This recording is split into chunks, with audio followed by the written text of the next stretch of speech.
Halo, Assalamualaikum warahmatullahi wabarakatuh. Kembali lagi di Bincang Bintang, channel YouTube tabloidbintang.com. Hari ini kita kedatangan tamu spesial, Adinda Thomas. Yeay. Adinda Thomas ini akan Yeay. bercerita soal keterlibatannya, perannya, dan pengalaman yang menarik soal syuting KKN di Desa Penari yang bakal tayang di bioskop tanggal 30 April ini di libur Lebaran. Betul nggak? Betul Oke, banget. Adinda Thomas ini salah satu pemeran utama. Dia bermain bersama si Tisa Biani, Fajar Nugra, Calvin Jeremy ya. Nah, Ya. kita coba tanya-tanya sedikit dan mungkin Mbak Kadinda ini bisa memberikan bocoran. Seperti apa sih peran yang dimainkan dan bagaimana cerita serunya saat syuting KKN di Desa Penari selama di Jogja ini. Boleh cerita sedikit Kak Dinda? Boleh dong. Yang mana nih ceritanya mana? Nanti Oke, takutnya gimana jadi sih? spoiler.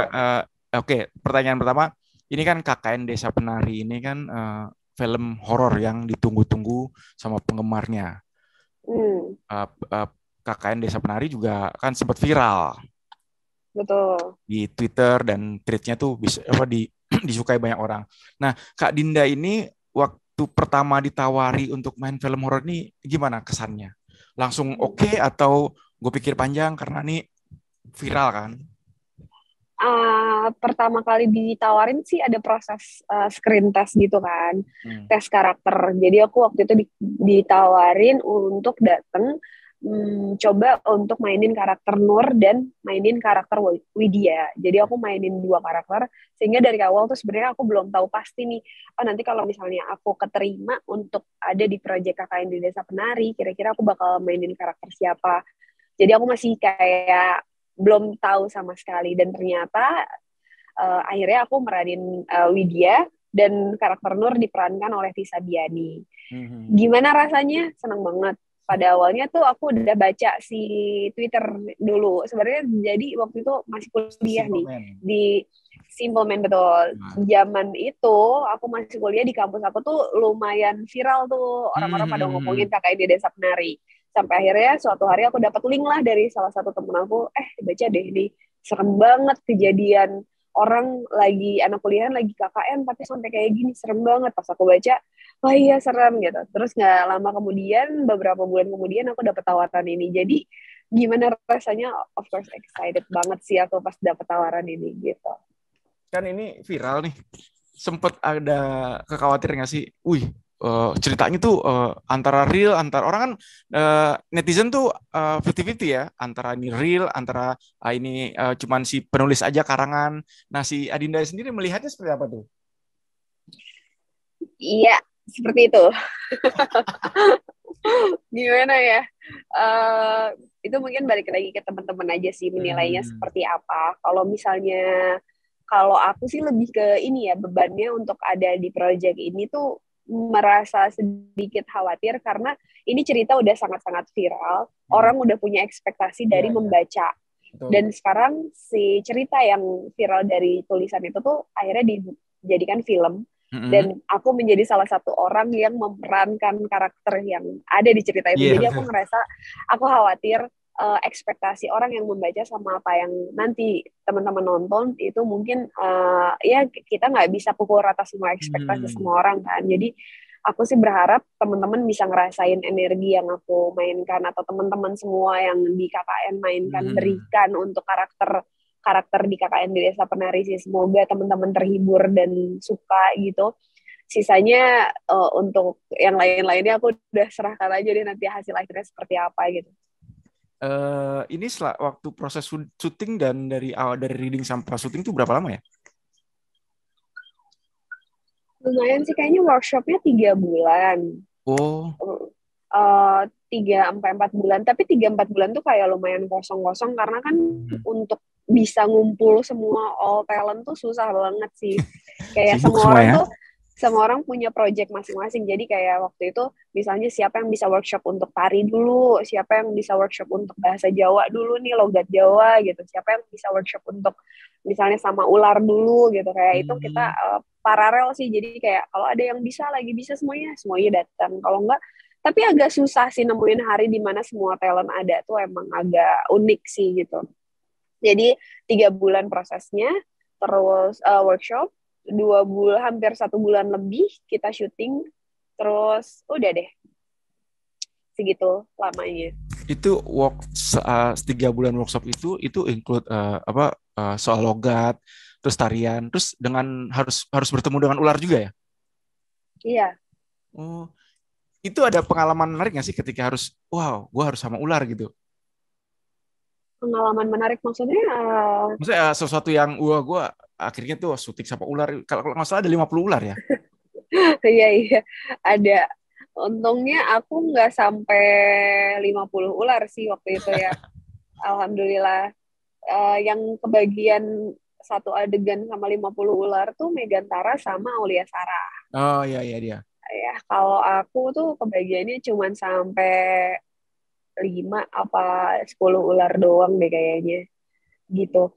Kalau Nah, proses workshopnya menarik sih, pastinya tertantang, dan aku sendiri basically takut sama ular. Jadi nah itu gimana tuh? kayak prosesnya panjang aja, jadinya kayak dari misalnya hari pertama aku cuma diliatin ularnya dulu, ini ya ularnya nanti yang bakal ngelilit kamu gitu. Oh iya iya gitu.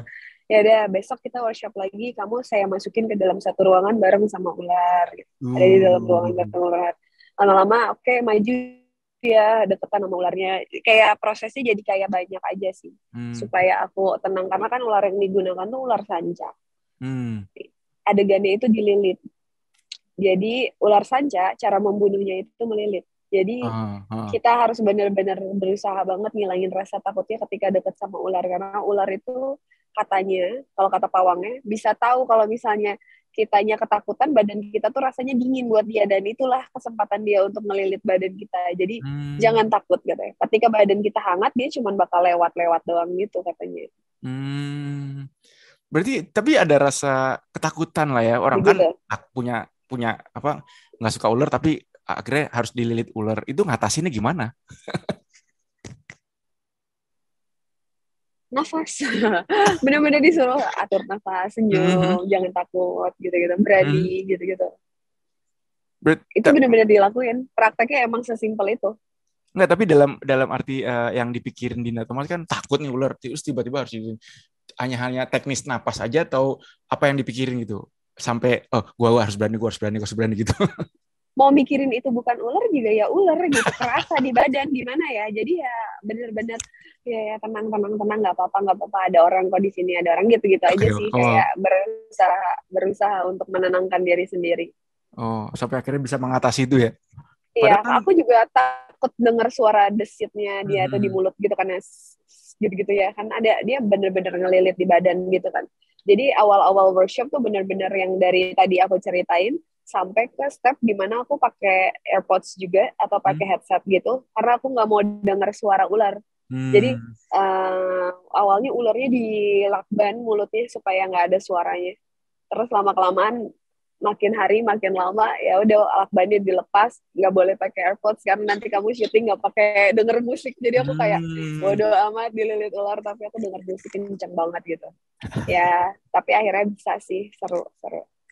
Ini pengalaman pertama oleh Dinda Thomas dengan ular atau sebelum-sebelumnya pernah? Ini pertama kalinya dan semoga nggak ada lagi. Takut. Tapi akhirnya Dinda Thomas kan bisa melewati ini secara profesional. Amin. Ya. Nah, Kak Dinda, itu kan sebulan setengah udah ngalamin proses, terus sempet ditunda ya berapa kali? Iya, 2 tahun. Ya, dari tahun 2019 ada masih ya, pokok karena waktu sih yang pentingnya. Ekspektasi penonton kan besar nih, apalagi sempat 2 kali ditunda. Nah, Kak Dinda ini melihat penundaan sampai akhirnya penonton pun yang dari pengen banget sampai katanya ada juga yang dari punya pacar putus sampai punya pacar lagi ditungguin Kak Dinda. Itu bayangan untuk penonton gimana nih?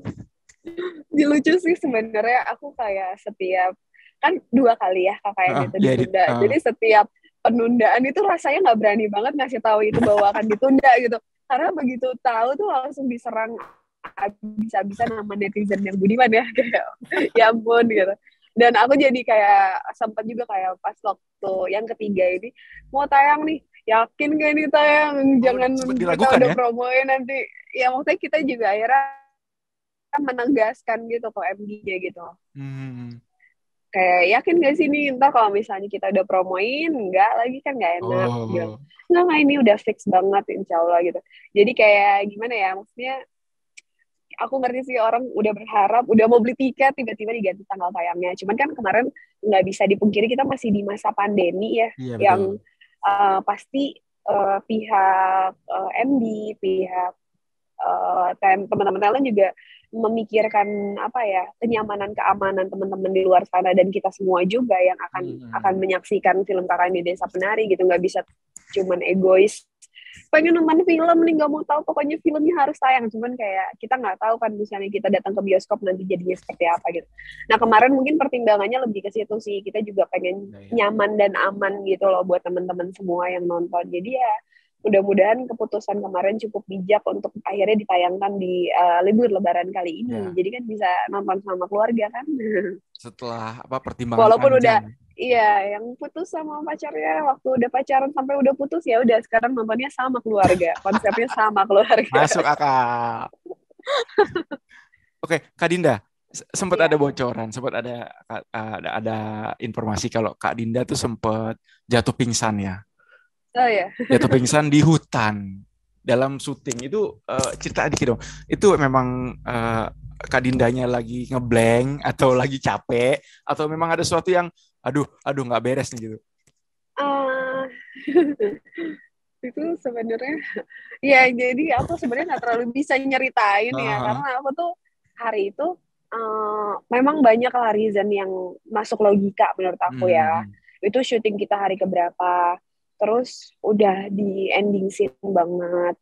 Kita juga syutingnya itu, aku nggak tahu nih boleh apa enggak, nanti coba tanyakan aja lokasinya kita sebutkan di bener-bener di titik zona merahnya Gunung Kidul pada hari itu, lokasi Oh. terakhir kita itu. Hmm. Bener-bener sebelum kita pindah ke lokasi situ, kita udah di briefing tuh. Di situ kan setiap hari kayak ada yang ngejagain ya, Hmm. dari orang-orang sana, daerah sananya yang ngejagain gitu. Kita udah dikasih tahu, diwanti-wanti, nanti kalau mau ke toilet jangan sembarangan, kita udah sediain titik-titik khusus untuk ke toilet, buang hajat dan Hmm. lain halnya, karena nggak boleh sembarangan, nggak boleh kosong pikirannya kalau udah datang ke sana ya gitu. Pokoknya kalau ngerasa gimana-gimana, tolong cari keramaian, ngobrol. Udah dikasih tahu tuh dari jauh. Dari 1 hari sebelum kita, besok kita bakal syuting di lokasi yang zona merah nih. Jadi tolong teman-teman hati-hati. Itu tuh udah di briefing gitu. Hmm. Jadi, tapi pas hari itu ternyata aku memang sedang halangan. Jadi Oh. itu kejadiannya tuh aku hari itu tuh callingannya malam. Karena adegannya malam kan. Jadi Hmm. aku nyampe lokasi sekitar jam 5 sore, siap-siap dan lain halnya. Beres siap-siap, scene yang diambil itu kalau nggak salah sekitar jam 10 apa jam 11 malam. Hmm. Keadaannya lagi rame adegannya, tapi di samping setnya itu ada kali, di mana kali itu yang disebut zona merah katanya. Oh, bersebelahan Jadi gitu. kalau iya bersebelahan. Jadi kalau kita nyebrang tuh kali, si kali itu tuh kayak batas gitu katanya. Kalau kita nyebrang kali itu tuh udah zona merahnya lah, kayak Hmm. hantu dan lain halnya yang ada di Gunung Kidul di situ tuh gitu. Jadi kita nggak boleh sompral gitu. Si base camp tempat duduk talent sebelum masuk ke set itu tuh di dekat monitornya itu di dekat kali. Jadi Hmm. kayak ibaratnya ini kali, ini base camp monitor, ini set. Jadi setnya yang paling ke sana justru yang Hmm. lebih jauh gitu. Nah aku pas lagi nunggu lagi di dekat monitor dan dekat kali itu. Pas Hmm. aku dipanggil masuk ke set, aku bangun, nggak tahu gimana aku black out. Aku ngerasanya. Terus aku nggak ngerasa apa-apa sih, cuman memang hari itu karena lagi ada halangan, aku ngerasa kurang enak badan, pusing, migrain Drop gitu-gitu lah sih. ya. Cuman syuting juga baru dimulai sore sih, jadi kayaknya harusnya badan fit kan gitu. Hmm. Tapi ya mungkin udah akumulasi capek, jadi aku kurang enak badan di hari itu.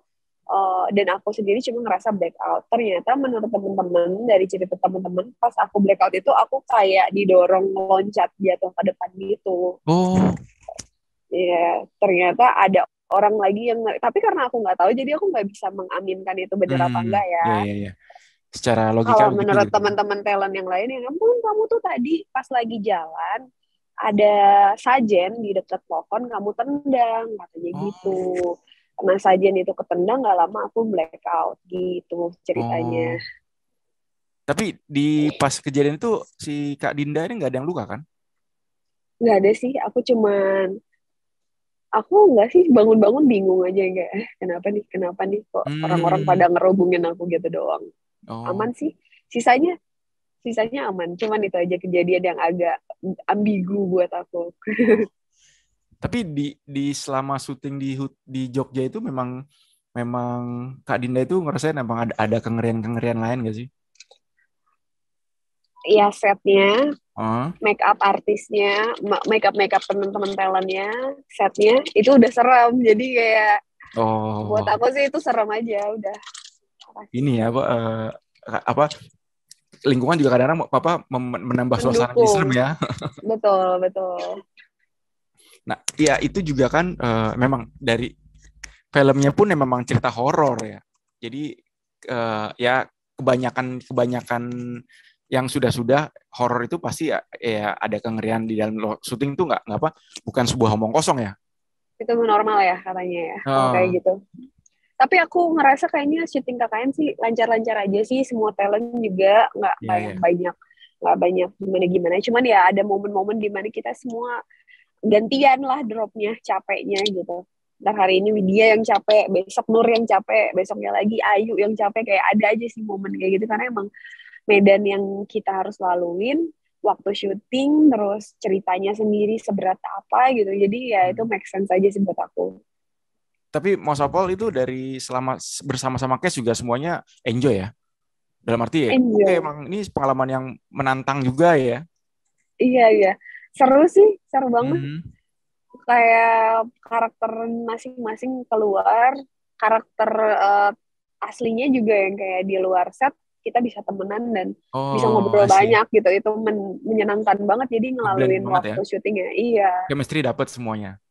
iya. Semoga chemistry-nya nyampe deh ke teman-teman yang nonton. Amin. Oke, Kak Dinda mau nanya juga. Ini kan apa real. Oke, kita kita anggap aja kalau apa kakak yang di Desa Penari itu sebuah kisah nyata. Nah, dari kehidupan Kak Hmm. Dinda secara real itu percaya nggak sih hal-hal kayak gitu? Um, ya percaya sih itu ada, cuman uh, kalau ini sampai kejadian real tuh tadinya nggak percaya. Cuman Hmm. setelah menjalankan proses KKN, aku jadi semakin, oh ya ternyata ada ya kasus-kasus kayak gini tuh yang benar-benar terjadi. Hmm. Dan apa ya, sebenarnya setelah dari syuting KKN, tapi sekarang udah jauh lebih normal ya setelah 2 tahun berjalan proyeknya gitu. Kemarin aku sempat jadi Adin yang penakut gitu loh jadinya gara-gara si Widianya. Sebenarnya Widya kan Hah? penakut ya. Jadi pas Hah? beres syuting tuh kayak ngelihat tempat gelap tuh langsung kayak denger suara dikit kayak apa tuh lebay banget. Lebih sensitif jadinya. Nah, lebih gampang Hah. ketakutan aja sih, bukan sensitif tahu mistis enggak, cuman Hmm. lebih ketakutannya gampang aja, lebih jadi penakut Oh, gitu. tapi itu Ya, nggak berlangsung lama kan? enggak, setahun lah. Oh, setahun Setengah lumayan ya. setengah Setahun setelah setengah syuting. tahun. Iya, Oh, logat Jawanya aja susah banget hilang loh. Setengah tahun tuh aku masih yang kayak mendok-mendok gitu, makan di rumah masih mendok gitu. eh untuk medok itu kan Dinda bukan asli Jawa atau gimana?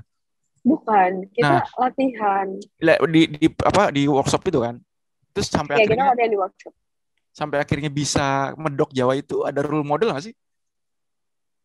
Kita ya tentunya kita dikasih kayak ada tontonan Jawa gitu, Hmm. yang tontonan sitkom gitu yang mereka pakai bahasa Jawa karena kita kan ngambilnya kiblatnya Jawa Surabaya ya, Hmm. area Surabaya, jadi kita tuh bahasa Jawanya agak keras gitu, Hmm. kayak parah sih, Tegas. kayak tegas. Terus kita juga di setiap adegan ada coach acting yang ngejagain dialek Jawa kita juga. Hmm. Jadi aman. Oke, Kak Dinda Thomas, eh, kita mau akhirin aja. Cuman mau minta sedikit dong, ceritain sih apa peran Kak Dinda di sini sebagai apa, terus apa yang apa di tokoh di serial di film ini itu punya misinya apa gitu. Iya. Widya, Adina Thomas memerankan Widya di film KKN di Desa Penari. Widya ini adalah anak yang baik banget. Dia anak satu-satunya. Dia pengen berusaha segera membereskan kuliahnya untuk ya segera bisa balas budi lah ke orang tuanya. Dia juga nggak pernah pacaran, jadi kayak lurus-lurus aja gitu hidupnya. Makanya dia sebenarnya begitu diajak gabung ke tim KKN sama Nur, dia senang banget karena dia juga bukan orang yang humble sehingga banyak temen di kampus gitu, nggak ada. Jadi Nur itu adalah sahabatnya Widya, makanya pas Widya sama Nur mau KKN bareng, akhirnya kayak 5 menit lagi aku beres kok. Kayak akhirnya si Widya ini mau berangkat KKN karena dia juga pengen cepet-cepet dan juga nggak terlalu punya banyak teman. Terus Widya juga karakter yang nggak terlalu bisa nge-ekspresiin apa yang dia rasa secara cepat gitu. Jadi dia tipikal yang memendam, makanya ada perasaan apa, ngelihat apa, ngerasa gimana gitu pada saat proper KKN itu dia lebih ke memastikan itu semua sendiri dulu, baru dia bisa nyampein itu ke Nur gitu. Atau ya tentunya ke Nur sih, karena Nur itu orang pertama yang paling deket di antara semua grup KKN yang dia gitu. Ya. Iya, kalau yang lainnya kan banyaknya kakak kelas kan, kakak kelasnya Widya. Jadi yang deket sama Bima seangkatan, cuman Widya sama Bima juga komunikasinya nggak sedekat Nur sama Bima. Bima sama Nur sempat satu pesantren soalnya, jadi mereka lebih dekat gitu. Nah, intinya si Widya ini karakter yang bakal ngelakuin apa-apa sendiri dulu, baru ngasih tahu ke orang-orang, sehingga banyak yang harus teman-teman lihat langsung aja di film KKN. Semoga teman-teman bisa ngerasain. Kalau misalnya aku ceritain sekarang detailnya, nanti jadi spoiler. Jangan, sayang. Apalagi teman-teman udah baca kan sebenarnya cerita film KKN di Desa Penari. Jadi kayaknya aman sih, nggak usah harus aku ceritain detail adegannya. Ini film juga katanya uncut kan? Iya, ada dua ya, ada yang uncut dan juga yang enggak. Jadi kalau yang 17 tahun ke atas kalian bisa nonton yang uncut. Kalau yang masih di bawah umur, teman-teman bisa nonton film KKN yang biasanya.